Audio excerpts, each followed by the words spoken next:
I swear to freaking God, America is like a freaking joke, bro.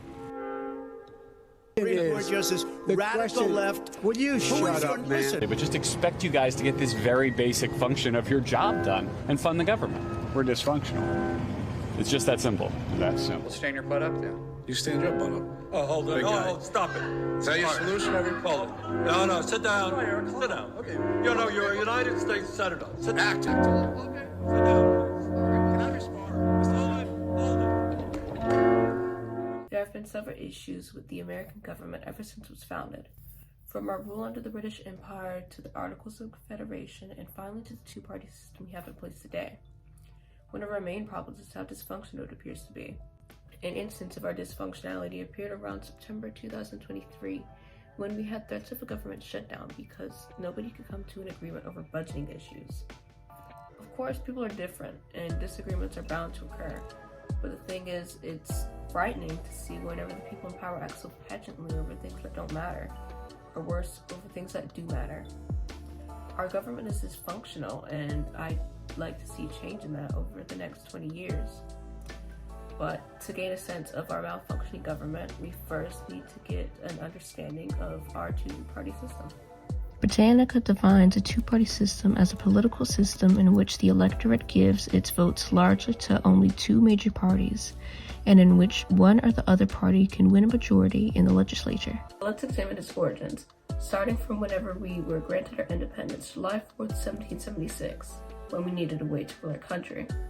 We came up with the Articles of Confederation, but because of how weak it was no surprise that it ultimately failed. To aid this failure, a constitution was created, and two groups with opposing views on the Constitution appeared, the Federalists and the Anti-Federalists. This is the origins of America's very first political parties. Later on, after the death of the Anti-Federalists and the birth of the Democratic and Republican Party, George Washington warned against the continuation of political parties in his farewell address. However, political parties may now and then answer popular end.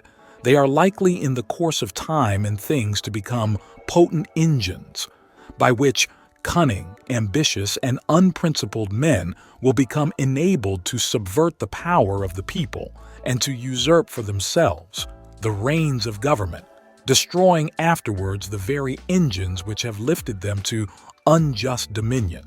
Even Washington's successor, John Adams, felt so strongly to view them as evil. There is nothing which I dread so much as a division of the Republic into two great parties, each arranged under its leader and concerting measures in opposition to each other. This, in my humble apprehension, is to be dreaded as the greatest political evil under our Constitution. But we didn't heed their warnings, and we still continued on, which leads us to present day. But was it even necessary to heed their warnings? Do politicians today even believe that it's necessary to change or reform our government? I got together with two South Carolina representatives, and this is what they had to say on it.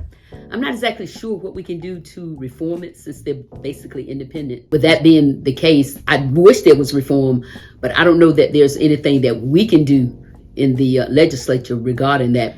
I wish that we could work together more and it wasn't such a divide all the time. I would maybe get rid of our partisan system. Today we have a multitude of political parties, but there's two that have the limelight, Republicans and Democrats. The parties on stage have very polarizing views, which can be troublesome whenever trying to make an agreement on important issues. Perhaps an addition of another party could suit this issue, and according to the governing, 63% of Americans support this. But what do politicians think? I truly wish, though, that there was a third party, because right now everything is so polarizing. I think so, but having them get elected, that's not, with the straight party ticket voting like we have it now, people go in and they just hit a Democrat ticket or a Republican ticket. When that happens, they don't get to see the Libertarian candidate or the independent candidate show up on the ballots. American citizens have to suffer through what feels like a theatrical performance, watching some politicians bicker and fight like children over non-issues, or not be able to do some of the most basic parts of their job. Some of these behaviors could be because of their pride in their political party. And all their pride and preference can lead to issues such as gerrymandering, which could contribute to our dysfunctionality. Gerrymandering is rigging electoral maps to benefit a partisan body, one side or the other, or some other special interest group. Because this practice is so self-serving, it negatively affects the balance of power in government. Certain communities won't be represented in the way that they want or need to be, and communities of color are especially affected by this practice. Age could also play a part in the problem. Cognitive decline can begin in a person's middle adulthood, but it really starts kicking in a person's 50s. Additionally, the youngest baby boomers are roughly 59 years old, and they make up a majority of Congress. Although we've addressed some of our issues, what now? Being somewhat self-aware is a good thing, but is there hope for our political future? Our voices matter, and in the next 20 years, I hope to see that our government becomes less dysfunctional, because we the people deserve that change.